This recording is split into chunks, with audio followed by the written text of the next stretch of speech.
and welcome to another edition of the One Team We Agree On. I'm Jillian. And I'm Kyle. How are you doing today? Oh, it's been a weird day, hasn't it?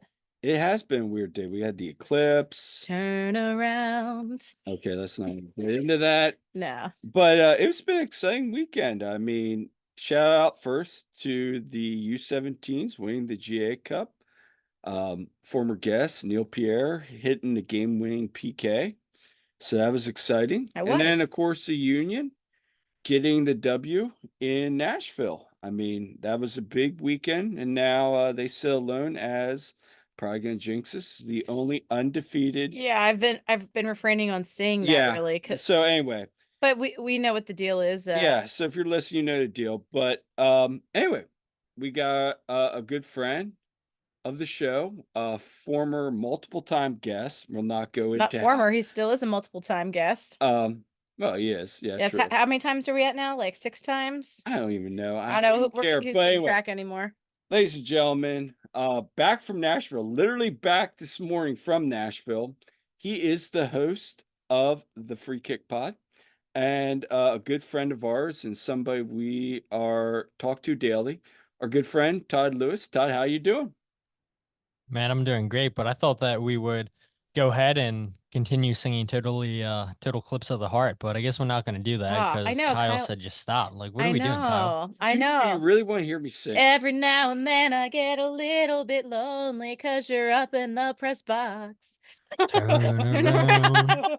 Every now and then. Yeah, we could keep going, but yeah. Do we really want to hear We me don't want to sing? hear Kyle sing though, No, we trust don't. No me. one does. Trust me. But So, yeah. so anyway, on today's show, we're going to talk about Todd's adventures in Nashville. We're going to talk about the Union's 2-1 comeback victory, and we're going to look ahead to Atlanta this week. But before we get started, what are you wearing today? Okay, I am wearing my black V-neck Philadelphia Union t-shirt that I got last year. Yes, I'm in kind of all black today, you know. Which you always look great in. Oh, thank you. And I am wearing my Sons of Ben, was it crew neck or Yeah, that Ringer yeah, t-shirt you Ringer got from the t-shirt? I Sons of really Ben. like this. It's Yeah. comfortable. Yeah. And Todd, I see you have a Nashville t-shirt on. I do. Yeah, this is fitting that, we just played Nashville.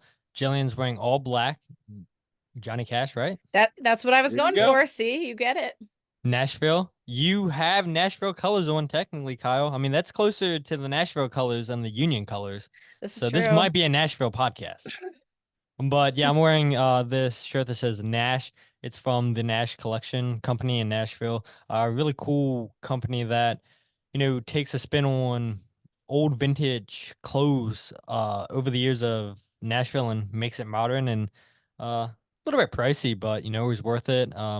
Always want to try to bring one thing back with me other than pictures when I go on trips. So, it so happened when we came back from Anaheim, I spent way too much money on sunglasses, but now I call them my California sunglasses, and now I have this. So, yeah, pictures are nice, but coming back with actual items is also very important, I think. So, yeah, that is Yeah. what I'm wearing. Yeah, I know. Like whenever we go on trips, I try to get like a cool magnet or something. I keep sticking them on my filing cabinet at school. So, but yes, I like bringing something home to remember like that. No, I think we brought some really cool items home. But one thing before we get started, Yeah, I got something to share. Jillian's got something for Todd to share. You know, Or we I got something to talked. share with you. Yeah. Yeah, and Well, everybody. yeah. So you know how the Union like to sign players from the third and Like, second division of other countries, Todd? Yeah. So so my dad was, he's living his best like retired life, and he was in the Philippines and Japan. Okay. And I saw him on Saturday and he had a gift for me. He brought back a jersey for me that he got at some mall in Tokyo. Okay.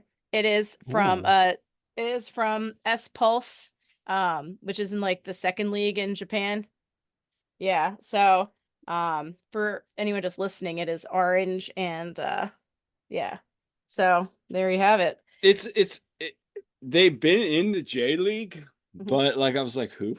And then I Yeah. like looked them up. They actually are a decent team. They were like a run like middle of the table J League team, and then they've recently fallen into second league. But yeah, Yeah. it's like wow. So Jillian has a second league J League jersey. So How that's Yep. many kind of people in America do you think has that? that's a Not a good lot. question. or people listening to this podcast, maybe in America, maybe there's some, but people that listen to this podcast, absolutely nobody else but Jillian. Yeah. Mhm. So So yeah, I thought that was really cool. that I is, think that is really cool too. yeah. Yeah. So I think if you weren't excellent. going for the Johnny Cash fit, I think that jersey would have made a debut tonight. Yeah, I did think about wearing it. But I thought, oh, maybe another time. Speaking of which, in your travels, real quick before we get started, did you see the Johnny Cash all black Nashville kit? Ooh. I mean, obviously they didn't wear it, but No, but did you see So people in it? I know we'll get into yeah. the game experience and everything here in a second, so I won't get into that right now. But off the top of my head, no, I don't recall seeing that. A lot of just home primary kits. Okay. I was just curious Mhm. because that was like if I would have gone, if we would have gone, that was the one thing I was going to snoop out to see if I could get on a good deal because I love Johnny Cash, so I was like, oh, Yeah. maybe I'll get it just to have like that jersey. Mhm. I don't know, but anyway, Yeah. Jillian, where can we where can people find us? So you can find us on social media. We are on Twitter at TOTWAG. We are on Instagram and Facebook at the One Team We Agree On. We're on YouTube at the One Team We Agree On, and our website, theoneteamweagreeon.com. And you can find us on all your different podcasting platforms. So Todd, let's get into it. Talk about the good, the bad of the city of Nashville. Good, the bad. Ooh. So we're talking about my personal Yeah, experiences, so or give us a little rundown of your trip. all right, cool. So, man, running off of 3 to 4 hours of sleep a day will definitely make you forget details, I feel like. So I will try to remember as much as I can, which shouldn't be that hard. But yeah, so I mean, my sister and I, yes, my sister, that is who's Yes. in the pictures, my sister, Shelby, Yes. not my girlfriend. But I think that's pretty much dead now, so I don't think we need to remind people. But just in case we have to, yeah. So we flew down to Nashville on Friday. Polomy was also on the same flight with us, so we actually all sat on the same row. And so once we got to the airport in Nashville, we all went our separate ways. And what was so cool about this trip is, we were Shelby and I were planning this pretty much as soon as the schedule came out in January, I want to say it was. And I mean, it's the same thing with you guys. When we saw the schedule last year, we're like, we're going to Colorado. And all of us agreed when we were in Colorado, if we go to Utah, we're all going to Utah because why not? Like, it's Yeah, so beautiful out there in that part of the country. And yeah, we were right. The Union did, in fact, are going to play RSL, but it's going to be at home and not right. away. So that kind of put a damper on things. And Yeah, we thought about maybe Portland, maybe going out there, but it's like, man, why are you going to do that in March when it's just so cold? And so Mhm. we're like, well, Nashville looks good. And so we decided on Nashville. And what's great about this trip, yes, it's great that the Union won, but a really good friend of mine, and depending on when this podcast comes out, Jem Toygar, who's over in London. He's been on my podcast a couple times, whether it be, or actually, I think the only time he's been on the podcast is when I was covering the Premier League. And then once I switched over to the Union, I did this series called the London Underground League, which is um, the league that he's a part of. It's train workers, and we can get into this on my show a little bit more if people want to hear about that. But yeah, it's the underground of London. It's the transportation of London. So a way for the workers to, just digest after work is, play football. And so each of the different lines in London have a football team. And so Jem runs the Piccadilly line. And so he reached out to me. We're going back 5 years ago when I was doing the Premier League show, and asked, can I come on to your podcast and talk about this league? And I said, yeah, I don't know how you found me, but yes, sure, you can definitely come on. And so we'd been friends ever since. And so he went to Nashville the last 2 years, and he really wanted me to go last year, but it just wouldn't work out. And he went on like some super crazy trip last year in America. And we told him, you know what? You've been in Nashville the last 2 years. We're going to Nashville. I know that you might not want to go back. And he said, no, yes, I want to go back. You guys are in, I'm in. And so Jem came over from London, met us in Nashville. My friend Brad, who's been on the podcast, I believe, a couple times. You guys have heard him. Uh-huh. Used to work on my show editing the podcast. He lives in Knoxville, and so it's his birthday tomorrow, Tuesday. And we said, hey, come to Knoxville. I mean, come to Nashville, dude. You're 2.5 hours away. Let's like celebrate your birthday by going to the Union game and we'll all hang Absolutely. out. And so, yeah, we had a big group of us, and that was fantastic. And so, uh, met up with Jem on Friday, and the good. I mean, obviously a Union win, but I mean, it is insane, like what this dude was able to get us into just because he's English. So he You got shared us. some pictures. So for people who don't know, You have Todd shared pictures, some. Well, or do I? Did I? no, I did share pictures, right? you shared pictures with us, and then we were like, "My goodness, Todd, like VIP stuff." So yeah, Yeah. explain to the listeners what he was able to get you into because it was wild. Yeah, so Friday night we went to the one hotel, which is a 5-star hotel down in the city. And he said, "Yeah, I got us reservations for the rooftop bar." We said, "All right, cool." We get there. He says, "I got one better. Not only do we have access to the rooftop bar, we have a VIP section for us." I'm like, "What the heck?" And he's like, "Yep, all the food, all you want to drink, it's all free.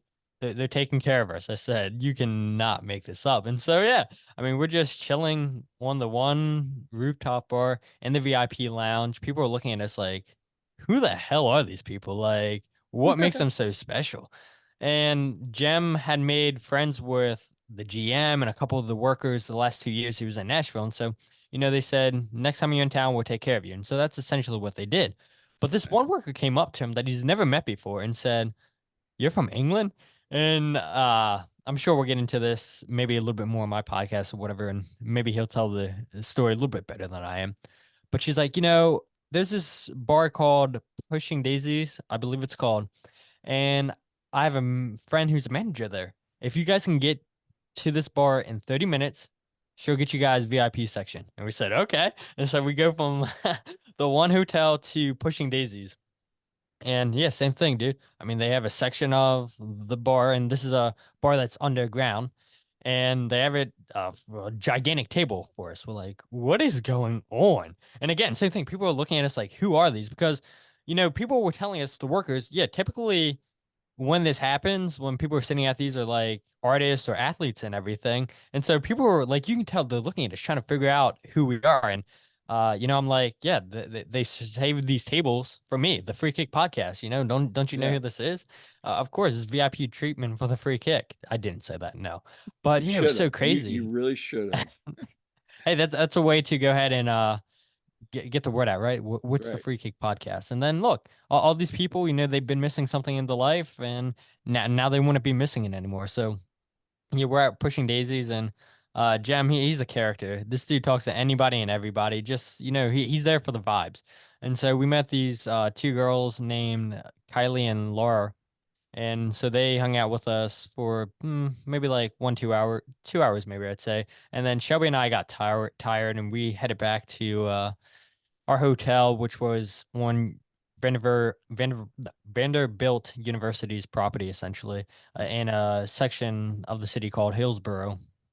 Super nice city, Mhm. section of the city, only 2.5 miles away from Broadway. So you weren't that far away at all, but it was not as noisy as Broadway. So that's what was nice about it. And you had a lot of these cute little boutique stores, a lot of mom and pop restaurants and everything. That's where I wound up getting the shirt at one of those boutique stores. So it was a really, really cool trip. And there's Jam after we leave him still partying until like 3 o'clock in the morning. And so we get up at 8 o'clock in the morning, all head out, or actually no, it was probably 9:15, head out, go get breakfast, go to the zoo, um, go to the game, obviously, then, head back out and party again. And you asked about the bad. I would say the bad was you could tell we went to Luke Bryant's bar, and you could tell like emotions were running a little high on some people.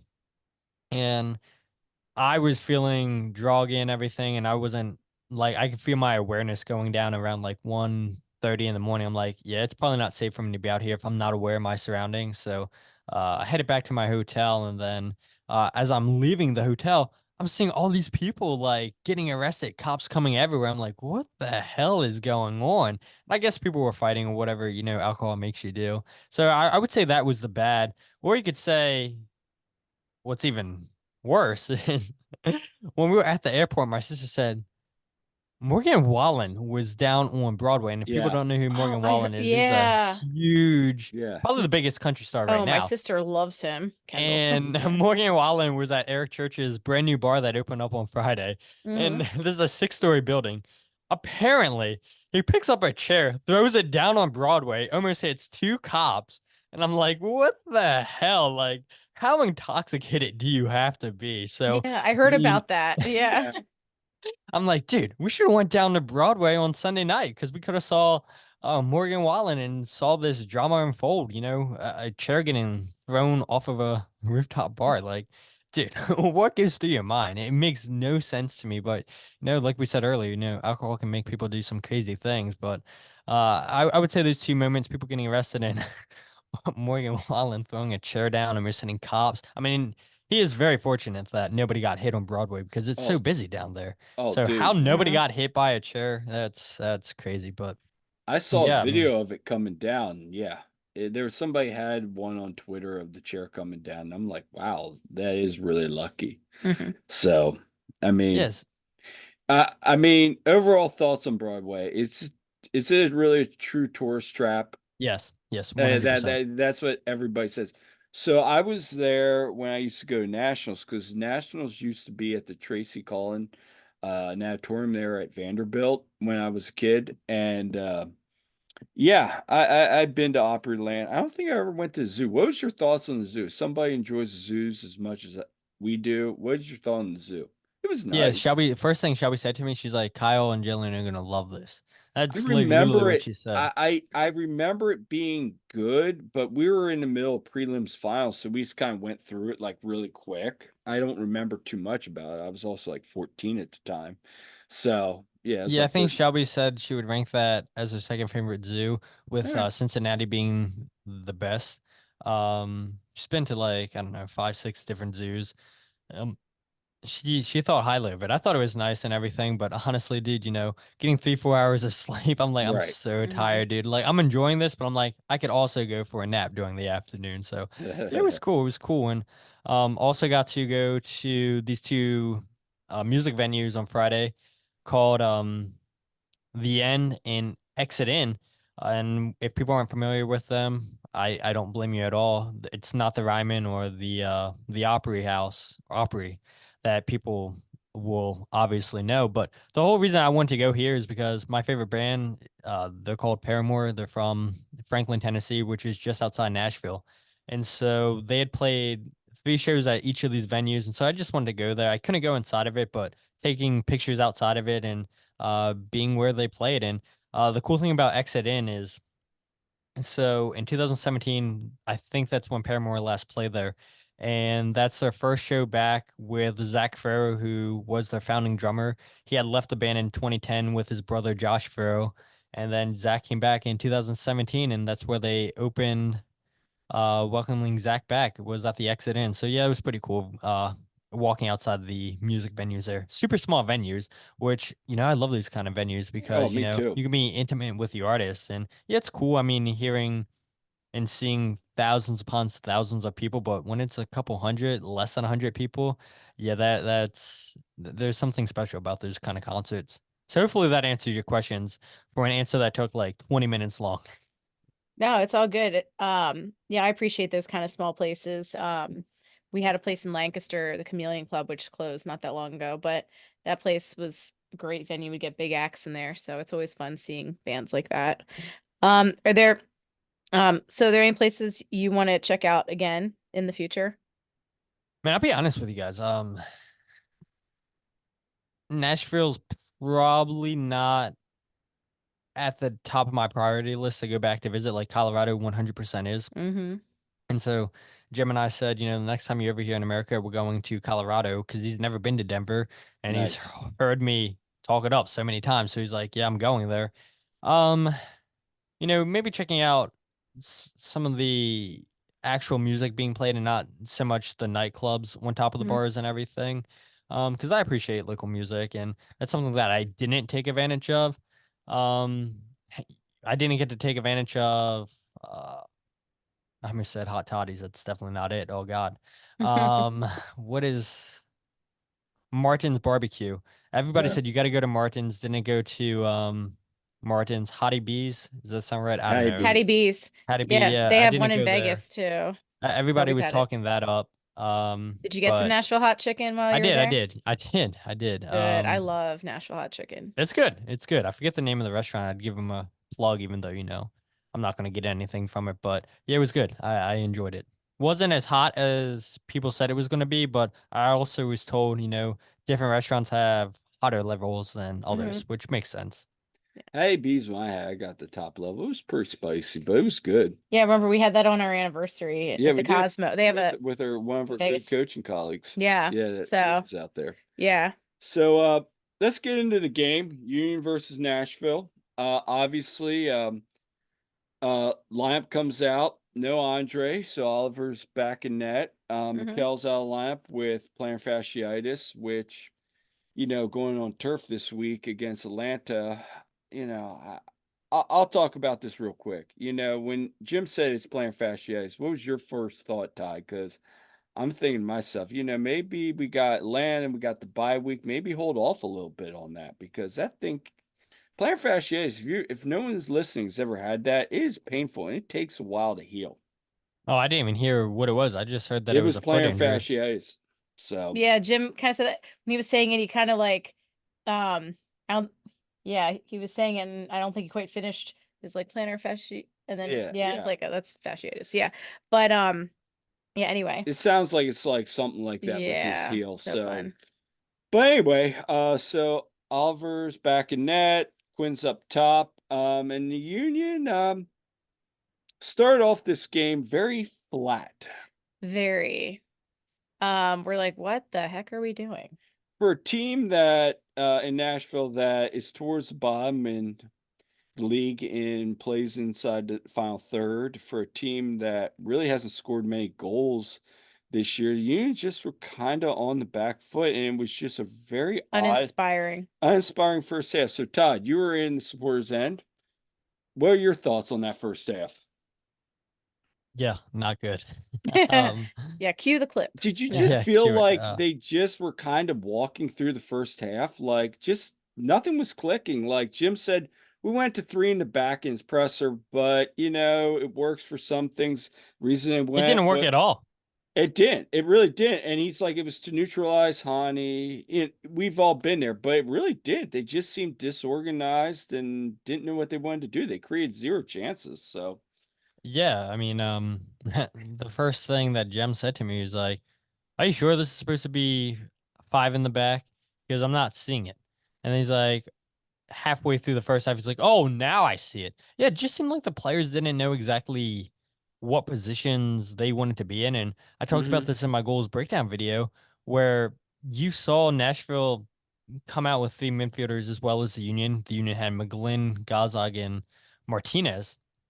But what Nashville was doing is Hani Mukhtar was dropping into the midfield a lot. So then it would be a 4-3, which is then an advantage for Nashville because they have more midfielders overrunning the Union's midfielders.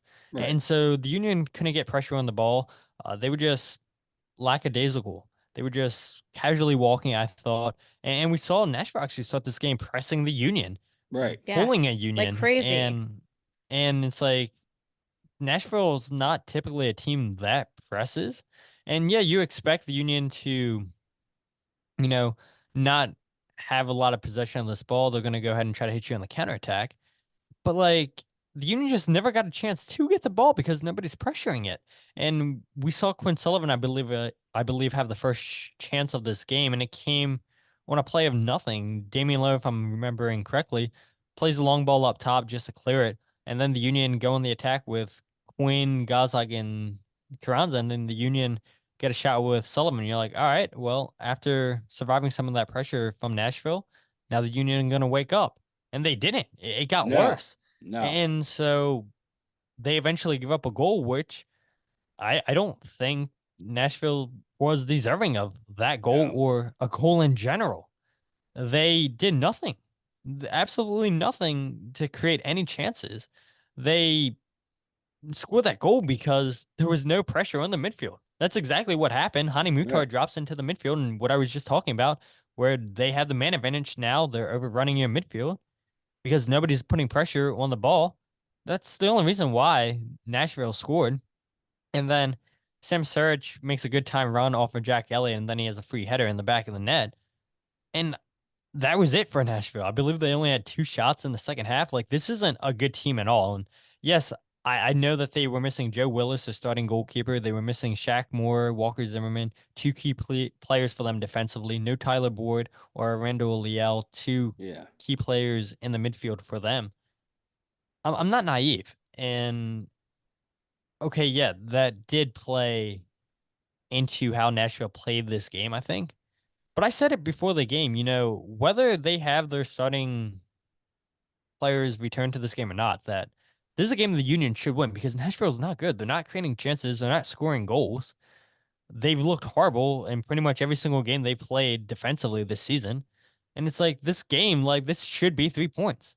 Right. And so we were saying in the second half after Carranza scored, we're like, hey, Union, we want 3 points. We want 3 points. Which, yeah, you're right. You alluded to it. I was in the supporter section for this game, which felt a little bit strange because the last time I was in there was in 2022 in Atlanta when Brad and his girlfriend and kids came to the game with Shelby and I. And I was like, man, this feels so strange. Like, am I allowed to chant? Like, do I know the chants? Of course I know the chants. And after the game, my voice was gone because yeah, it's fun cheering on the Union. It's fun, just creating that supporters atmosphere. And yeah, like I said, I mean, we knew the Union needed all 3 points in this game because if you get a point, it feels like it's 2 points drop because Nashville's not good. I don't care that No. they're playing at home. That's not a good team at all. No, no. I mean, going into this, you see, like, oh, yeah, we should win this. And credit to Jim and the coaching staff for realizing that at halftime, like, and not really waiting and too long and getting it going, like, right after that. Yeah, I thought that the second half the Union definitely came out. Like I tweeted at halftime, like Union definitely need to wake up. And it wasn't just me being like, oh, I gotta be negative Delphia. That was like one of the almost reminded me a little bit of Pachuca, but only Pachuca outplayed the Union. Nashville didn't outplay the Union. Union No. just No. no, the Yeah, I saw some Union. Nashville fans saying, "Oh yeah, we dominated the Union in the No, first you half." didn't. No, you No, you didn't. didn't. No, you did. We literally were sleepwalking that first 45. Yeah. Kreta Oliver, he made two nice stops, I thought, in the first half. Yeah. I continue to look pretty And, strong. and also credit the goalpost for that one. I Yeah. think it was that Yeah. one where Well, he that's could, because of him, because Yeah. he got yeah, a hand to the ball first, which then yeah, puts it against the post. Like right. that was really good instincts. Do you think Joe Mhm. Bendick? No No, offense no, no, No. to no. If that. that's Joe, it's No.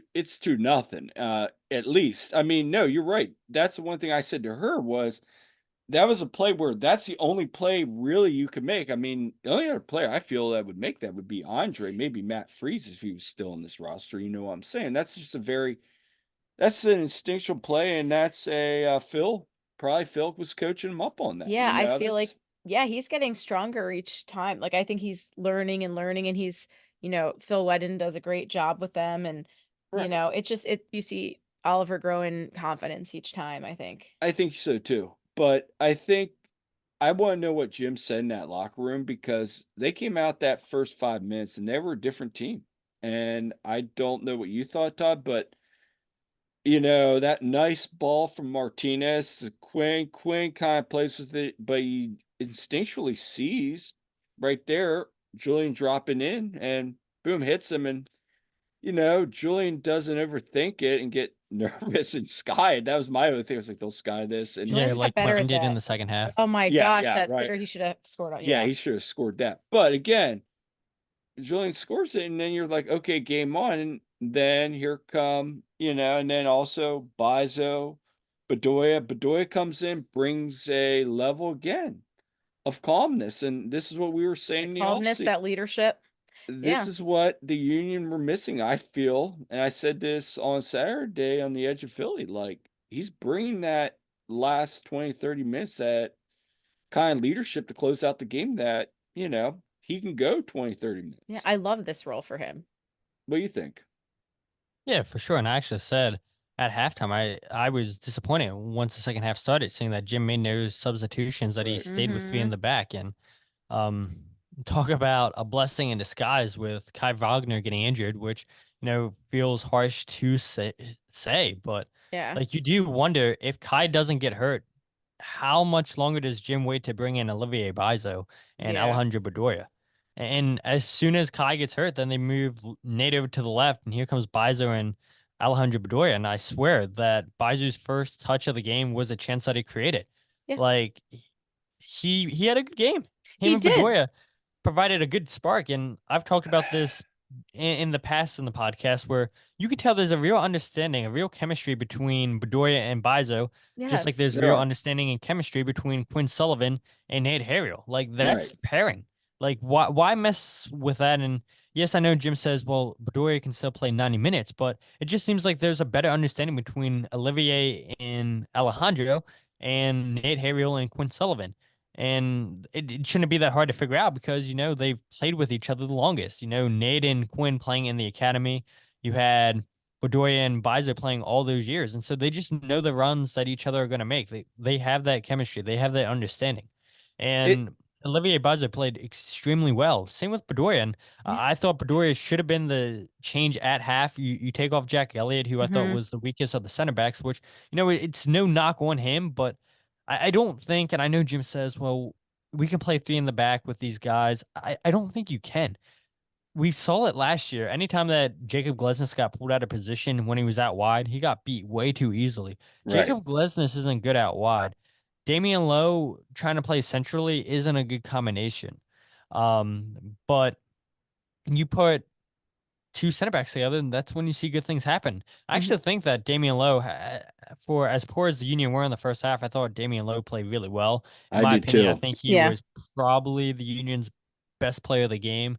Shout out any chance that Nashville tried to create. He's a player that was hustling, Mm-hmm. running to all those loose balls, trying to, make sure that, hey, look, we got to get control of this game. Damian had a really, really solid game.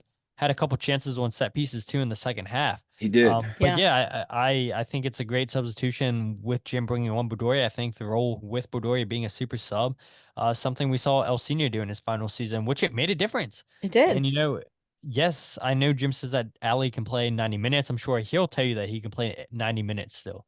But But look, we when know you need he to spark out the bench, who's going to bring that if it's not Bedoya? Not many other players. No. No, and doesn't it feel good to say Bizo had a really good game? Kyle, I He's saw a you looking top at me. five right back now. Kyle has the opportunity to do that. If it pause. plays like that, absolutely. Like But that's Well, the okay. issue yeah, is he So doesn't play like that he's all so the time. so inconsistent. you He's saw inconsistent. stats I posted on Twitter. I mean, He got cooked in Portland. 93% passing, two chances created. I mean, I was impressed. And here Yeah. again, you brought up a good point, because I was saying this to Jillian. We were both talking about this after the game. Him and Bizo, and we've talked about this too, and you brought it up, are so good together. Bizo and Bedoya. Yeah, Bizo and Bedoya are so good together. Yeah. Why don't that, if like Kai's getting gas, you move Nate over to the left in the second half?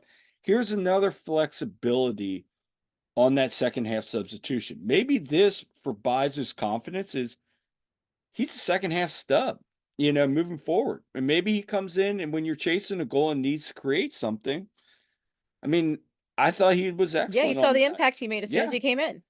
But also, to your point, Todd, it's the same with Kai and Leon, because when Leon's healthy, Leon can drop back and it pushes Kai even more forward. Now, Exactly.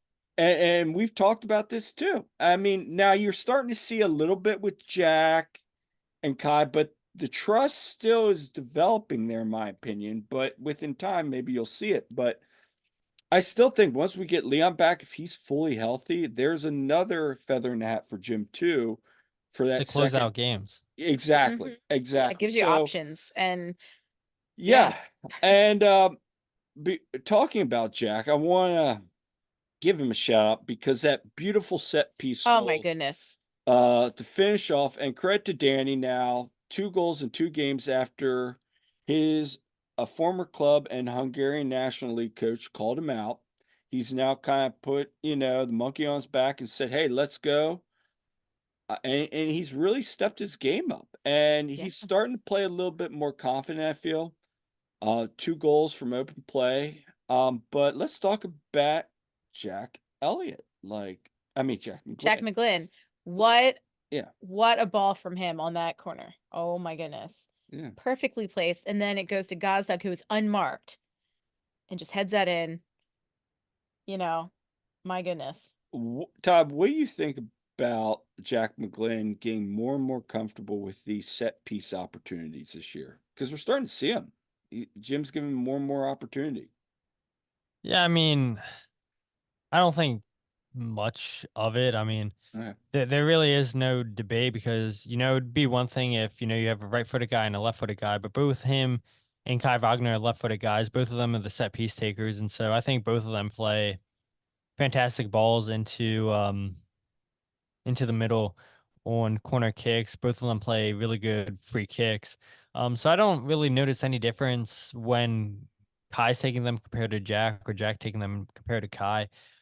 Yeah, I mean, I guess you can argue, well, the Union were creating chances in the second half off of the corner kicks when Jack McGlynn's taking them. But I think the same thing would have happened if Kai Wagner would have been taking them just because we've seen it already this season. Right. For Matt sure. Ralph, I think, shout out to him, sent me a stat today that the Union have scored on 11% of their corner kicks this season. That's insane. That is. 11% of their corner kicks. Yeah, we've That's been really good on them extremely this high. year. I mean, That's we're tied with crazy. Kansas City right now for fifth, 5 set piece goals. I Like, mean, yeah, did you like on the broadcast? Wasn't it on the broadcast they were saying like how what we're like the top team we're tied right now or yeah, but with they were Square and saying it on Kansas the City. broadcast even. We're like, isn't it So, crazy to hear that stat though? I mean, here's something to track. I mean, in 2020, what was it, 2? We had what, 22 or 21 or 22 set piece goals that year. I mean, something to keep an eye on. Mhm. So, Yeah, yeah, I mean it's a deadly weapon to have, if you're not right. getting goals from open play, which they got one this game with Julian Kranza. It's good to score your set piece goals here. It's good to, be deadly on the restarts. I mean, it's what won the Union the game in Portland. Yeah, they didn't play great from open play, but look, it's those little areas, those little details that I think the Union excel in compared to most teams in MLS. And we saw one of those opportunities in this game, and Daniel Gazza converts it. I would argue that I think that was probably poorly defended by Oh, yeah, Nashville, there and was no one they're going to on 100%. that. argue, they don't have their best player in the air in Walker Zimmerman to defend those kind of balls, but you have 4 or 5 players inside the 6-yard box. You're playing a zona marking system, and nobody gets ahead to that ball. Daniel Lovitz misjumps his header, which then allows Daniel Gazza to have a free header. Um, I, it's a good ball in by Jack McGlynn. I don't want to take anything away by that, Right. but Mhm. I think if Lovitz times his jump better, then he's going to clear this ball away. But he didn't, and it's a credit to Daniel Gazdag with not letting that um, missed header by Lovitz throw him off. He was following the ball the whole way, and Mhm. you complain about players ball watching, but in this case, it was a good thing that Daniel Gazdag was ball watching. The one thing I noticed is when they were setting that up, I said to her, I was like, no one's covering that back post. And Yeah, no.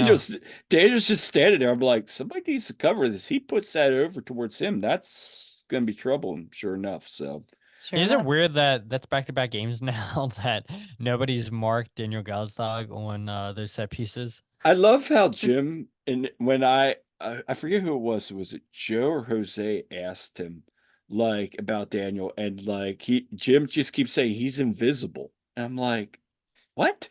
Like he just appears out of nowhere. But I mean, credit to him. That's 2 games now. He's had some really good open play goals. So Yeah, I mean, people don't need to call him the pen merchant right now, huh? for sure. But one other stat, and you brought this up, Todd, and I talked to you yesterday about this. Hani Mukhtar, you and I both big fans of his. Um, for those that have listened to both of our Mhm. podcasts, but Union now have kept him shut out. The only time Hani's ever scored against the Union has been in the Eastern Conference semis in 2021. So, I mean, I don't know. What's your thoughts? Like, again, Union neutralize Hani. Yeah, I mean, Jim talks about it all the time. You want to contain the other team's best players. Good players are still going to find ways to hurt you, but to, for instance, drawing Hani Mukhtar away from goal, making him touch the ball outside of the 18-yard box. If you're doing that, it's a win. And so, the Union tried to do that against Carlos Gil. They tried to do that against Luciano Acosta. You don't want these playmakers in dangerous areas. And I do get why Jim Curtin, in a sense, played with three in the back because he wanted to make it hard for Hani Mukhtar. But at the same time, too, like, why go away from your identity? Like, Right. in my opinion, you're showing Nashville a little bit too much respect playing three in the back when you're attacking, five in the back when you're defending. Like, they don't have the attacking talent well enough to show them that kind of a respect. And so that was a little bit troubling to me. And you saw as soon as they switched to the diamond, the Union get two goals. Yep. Like after that Hmm. Julian Kranza goal, there was a moment 10, 15 minutes where the Union just kept creating chance after chance. And you're like, man, there's going to be a missed opportunity here. Like the Union have to do something or this could wind up in a draw. Like the momentum's clearly in the Union's court. Yep. Nashville, they're starting to sweat. They feel the pressure by the Union, something they didn't feel in the first half. And leave it to the Union to leave it until the 90th minute to get a game winning goal. But um, I know I just kind of went on a No. tangent there, but yeah, I mean, Hani Mukhtar, great player, but yeah, I mean, in the regular season, he does nothing against the Union. Ever since Andre Blake saved his PK in that playoff game, he's Hmm. been snake bit there. Yeah. Yeah. I mean, for sure, for sure. So, Union finish 2-1, and now we're heading to Atlanta. And And before we do that, also, we want to talk about Geodis Park a little bit too, and the yeah. fan experience there before we wrap up and talk about Atlanta. Oh, this is good. What were your thoughts of the stadium? Thank you for bringing that up because that's what I wanted to share earlier when you asked about the Johnny Cash kit.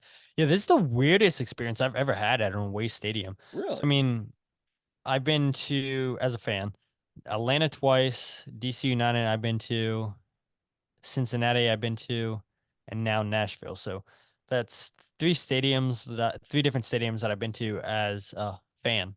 And they were really strict. They said, yeah, you guys can only enter through this one gate. You need all your fans here at this time so you can get escorted up to your section. Um, you can only exit through this one gate after the game's over. It was extremely weird. I don't know why they were so strict. There was areas in the stadium we weren't allowed to go to. It was banned from us for whatever reason. So I didn't really get the opportunity to go and explore the stadium like I normally would. Now, how many, I guess, employees would know that those rules are enforced? I'm not sure. I mean, you would think all of them should know those rules, but yeah, this is just what we were told. Obviously, like we had to keep all the chants PG. We had to watch what we said because they had about three or four security guards around us. Which, by the way, shout out to all the Union fans that traveled. There's about maybe 50 of us there. I think Oh, Nice. 52 nice. tickets were officially sold in the supporter section, but not all 52 fans were there. But the air was packed, and for all of us there, like I there was only one moment I think in the game that you guys heard us was when Julian Kranza scored. You could hear Yeah. Duke faintly, I think. Yeah, we Yes. could kind of hear the fans a bit there. Yeah. But I don't understand this because for people who haven't went to away games, typically the away fans are sat in the family section, and that's Yeah. never a good combination. But No, man, it's let me not. tell you guys, these family sections were insane. We had kids flipping us off once Nashville takes the score. They're saying union suck. They're Wow. saying F you and all this. And I'm like, wait, we can't say F you, but these little kids can give us the finger. They can cuss at us and everything, and nothing gets done to them. But let that be Philly fans. And people are getting tossed out of the stadium. It's insane to me. And so as soon as Julian Kranza scores the first goal, these little kids all quiet. And then I loved when Daniel Godzik scored this goal because this little blonde haired kid, is just giving us the double bird. I'm like, you have some Philly in you, kid. And so Yeah. as soon as Daniel Gazdag scores that goal, I look at this kid, I give him the death stare. His head's down in his lap. He's crying. I said, that's what you get.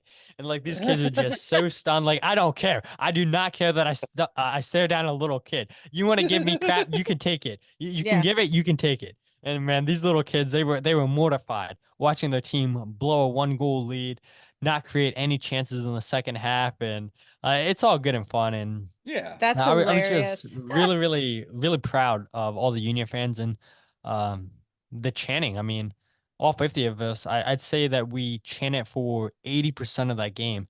And when that final whistle blew, we were doing Philadelphia Union and Yeah. Yeah, we could Union, hear it at the end too on the Union. broadcast a Yeah, bit. like so it's pretty cool because people who haven't been to Geodis Park, you can't get wet because they have a roof over all the seats, which is cool.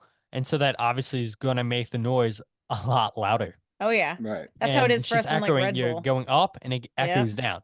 And so it makes those 50 people seem like you have 100 people. Oh, And for so sure. I was proud of all the Union fans that were there that were making noise. And it was very well coordinated by Polemy. I've got to give her a flower. She did an outstanding job. And I think a lot of fans that maybe haven't sat in the uh, river end before, they got to experience it for an away stadium, and I think they came away really appreciative of what the Sons of Ben and Keystone State Ultras do every single game. Yeah, whenever I've been to away games and I'm always with the supporters there. Kyle sometimes is not with me, but I can tell you like that's the best thing though. There's away games a lot, most of the people that go and they're in our supporter section, they're gonna bring it. I mean, there's nothing like being in an away game at like Red Bull and DC and stuff. At Red Bulls though, it's like you've got that roof there, so it really amplifies everything. And we had, gosh, when we went, we had so many fans, and it was so stinking loud. Um, and it was just reminding me seeing Drew Yearwood playing. It's like we'll never forget that one time when he kicked the ball into the Yeah. stands when we were at the game. Oh my goodness. That was wild. Like right at one of their fans. Remember that? But And he got a red card for it too, right? yes, Yeah, yes. got And of course, yeah. us fans let him hear it. But anyway, yeah, like when we were in Colorado in our kind of fan section, yeah, the security was all like telling us, yeah, you got to keep it PG basically. And we're like, Well, Oh they yeah, did yeah. that. We weren't and allowed to like turn around and give the finger oh when yeah. they do the lineup to like sucks. Yeah, we weren't allowed to do that. Like we got warned. Yeah, that's not gonna They fly. That's did that. exactly what Nobody, happened in Colorado. They did that to nobody. US Yankee Stadium too. Remember the first time? Oh yeah. So the first time we went to Yankee Stadium when the Union beat NYCFC in 2022. Uh, yeah, they did the same thing. We were allowed to turn around for sucks, even though some of us did. We couldn't Uh, say sucks. yeah, we couldn't swear, and yet NYCFC kids are like over there, being New York fans, like telling us to go F ourselves, and we're like, Yeah. So it's like, okay, all right. yeah. So But no, that's really cool. I know that's a stadium we were hoping to get to at some point. We wish we could yeah, have gone to that one, but we're hoping to get up to Montreal for that, at least go to that away game. But no, it's always neat to hear about the other stadiums, and I'm glad to hear we had a good fan base there because you me guys got to too. see well, a good second half of the game. That is for Yeah. sure. If you want to go back and watch the game, just watch the second half. Yeah. That's all we're gonna say. So anyway, Union head now to Atlanta. Yes. Where you have been, Todd. Yes, so I have. Todd, talk. I'm gonna be doing my travel blog coming out later this week. So part of that, I know you and I have talked many times, this is one of your favorite places to visit, one of your favorite cities. So tell fans where, if they're going down the game, they should check out. Yeah, I mean, of course, you got to do the aquarium, Yeah. the biggest aquarium in the United States, second Yep. biggest, I believe, in the world. Fantastic aquarium. I mean, if you take your time, it should take you 4 to 5 hours. Like it's a gigantic aquarium and Does it put very Baltimore to relaxing. shame? Because that's a really Everything good puts Baltimore to the shame, in my opinion. yeah. I I don't like know if anybody here has been to the Myrtle Beach Aquarium or the Ripley's Aquarium, which isn't a yeah. huge aquarium. But I put that over Baltimore's. Like, I'm just not impressed whatsoever by Baltimore Zoo. It's zoo or aquarium. Like, neither one of them are Mhm. good, in You my don't opinion. like the Baltimore's tropical area up atop with the glass ceiling. I always loved the rainforest. That was like my favorite thing as a kid. I haven't been to tons of aquariums. I I always thought haven't been Baltimore's was to good, but Baltimore's in like 20 years though, so and I was maybe at the it's zoo when I was like changed. in They kindergarten. don't So it's been have a the long beluga time. whales anymore, do they? Wales. I was just there. This is so bad. I don't think so now. You remember when you walked in, you had to walk across that little like bridge to get to the actual aquarium, and they had that like open water Oh tank. yeah. Yeah, that's where the Well, dolphins were. well, back in the day, they used to have They had beluga whales. whales in there, Oh and yeah, like definitely no it. whales. Okay, well then now that's disappointing It's because that. dolphins, and they don't even do a dolphin show anymore. So it's just an Mm. observation tank. So you get to just watch the dolphins swim Dolphins swim around, which around. is Do they cool. still have the Shark Tank at least? Yeah, they have The it. sharks were cool, yeah. Okay, Yeah. well, at Well, least that's anyway, something. Anyway, yeah, oh, I continue. can't wait. Sorry for Yeah. getting off on a tangent Yeah. there. The God, this is something where we need Shelby here. She could tell you every single animal that's inside of the Georgia Aquarium. You guys look it up. You know that's your All homework right. for this episode. Look out all the animals in the Georgia Aquarium, listeners. There's your homework. Well, maybe we could do a separate episode with Shelby Jillian. We could do a bonus episode about the Georgia Aquarium. Yeah. Yeah, anyway. Yeah, the Coca-Cola tour, that's really cool. So you get to try Yep. all these different Coke flavors all over the world. Hmm. Taste what, other countries are drinking, and it was really cool. 2 years ago, I believe it was, Yep. uh when Coca-Cola was testing a birthday cake flavor. I don't even know if they made that out into the stores. But yeah, I got to taste that and I was like, this is like super sweet, like a little too sweet. Really? And like I like sweets, but I was like, yeah, this is a little bit too much. Like after a half a sip, I feel like you're gonna have diabetes. It was just way too sugary. But yeah, I love just trying all these different flavors there. The one thing that sucked because like I had COVID back when I last went there. And so I got over COVID and I couldn't smell anything. And I still really can't smell anything after 2 years of having COVID or initially getting COVID the first time. And yeah, the Coke tour is really cool. Centennial Park, where the Olympics were held, that Hmm. was really, really cool. Richard Jewell, who was a security guard who saved so many lives Yeah. because of the bombing, they dedicate some parts of the park because of him. They actually have a section in the park exactly where one of the bombs went off, and they have nails, like the actual nails that went off in these bombs into objects in the park. They left all that stuff there, and so it's like, wow, this is like really, really rare. You can't go wrong with anything food wise down south. It's all good. They give you so many big portions. One of my biggest or favorite breakfast places that we discovered was a restaurant called Another Broken Egg. They actually have one of those in Nashville too. And I just realized a few months ago that there's Another Broken Egg in Maryland too, but it's definitely not as good as the ones down south because you get so much bigger portion sizes. The food tastes a lot better, and so yeah, that's what I would recommend. And then of course, Shelby and I had to go to the original Chick-fil-A, so yeah, that was cool Oh too. yeah. How was Nice. that? It was cool. It was cool. Tastes like a regular Chick-fil-A. I feel like sweet tea down south's definitely like it's going to send you in the hospital because they put Hmm. so much sugar into them. But yeah, it was cool. Diabetes. Yes. That's like me when I went to Gaffney, South Carolina for that interview at Yeah. Limestone, and we had to go like, and they're like, "Hey, you gotta try the South Carolina sweet tea," and I was like, "Oh my gosh, what Yeah, is dude, this?" it's no joke. No, it's not. It's like drinking pure cane sugar. Hmm. It's like Yeah. I'm like, wait a minute, where's the tea in this? It's like drinking sugar. Anyway, so Union play on Sunday. Union 2 are back for their third home match of the Yeah, they're second, third. playing on Thursday at home at 4 o'clock, which unfortunately with my work schedule and your work schedule, we can't swing that. But that hopefully some people can get out to that. Yeah. And just an update on St. Baldricks. I'm still at $353 raised. We're going to be doing that and the Stash Bash on April 27th. Yeah, so Kyle's getting his head shaved when we play Real Salt Lake at home. We are. And so, come out, support that. We'll be there having some fun. And Yes, again, and it all goes to a great cause yes. for childhood cancer research. So, again, Yeah. I'll leave the links in the description. And again, Todd, thank you so much for coming out today and joining us and sharing these stories. Again, it's always good to have you on the show. Yes. Yeah, it's good to just continue being the leading guest of the show. I feel like there's something that I'm forgetting to mention about my Nashville trip, but it can't come to me again. 3 4 hours of sleep's going to do that to you. Man, this sucks. So what you Can't got remember what I was gonna say. If you want to go to Nashville, people stay in Hillsboro and get a Sonder apartment. I highly recommend. Yeah, so Todd told me about Sonder and I've been looking into it, and now I've actually looked at some for like our trip in June for Vegas because yeah, Yeah, it these sucks things. because they're not in every city. So, um, I do think eventually they will get there, but they're cheaper than Airbnb and Verbo. So Yeah, definitely an option for people out there if you're looking to travel. Look at Sonder, Sonder. Hook you up with yeah. a good deal. I Yo, won't, but they will. yo, send me that link. Send me the link and I'll put it in the description.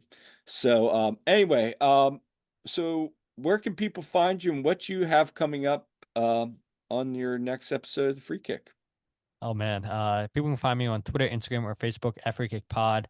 Wherever you get your podcasts, the Free Kick, the Substack website, thefreekick.substack.com, which I'll be honest, guys, I told you guys on Twitter this morning that yeah, I'll have an article coming out uh with a review of the Nashville game. Not gonna happen. I don't think so. I recorded my goals breakdown video while in Nashville, and somehow, some way, I was able to do that video in like a little bit of sleep, and hopefully it came out good for people to enjoy. But on the latest episode, I'm gonna have my buddy Jem Toygar, and we're gonna break down the game, talk about our experiences. And so, if you guys enjoyed hearing my experiences, wait till you hear his experience in Nashville. I mean, this guy was a royalty. Anything that happened to me for me in Nashville is all because of this guy. So really looking forward to you guys all listening to Jam and I break down this game, talk about our experiences, and I'll be curious to see, what he thought the level of play was in this MLS game, what he thought the level of play was from the Union compared to soccer that he's used to over in London. I'm curious to hear, have we made a Union fan for life out of him, out of that one Hmm. performance? So we'll discuss all that on the latest episode of the Free Kick Podcast. So definitely keep an eye out for that. And we got you have an article coming out. I just dropped Yes. a recap from Saturday's match, and I'll have the Atlanta travel blog coming out later this week. So keep an eye out for that. And until next time, this has been us for the One Team We Agree On. And make sure to subscribe and leave us comments. We love hearing from you. And if you have any ideas for future guests or episodes, send them our way. And yeah, just keep bringing those comments in. It's awesome. We love all the interactions. So yeah, Thanks again to our guest Todd Lewis for coming on. And always a pleasure. until next time, I'm Kyle, I'm Jillian. and we'll see you at the game.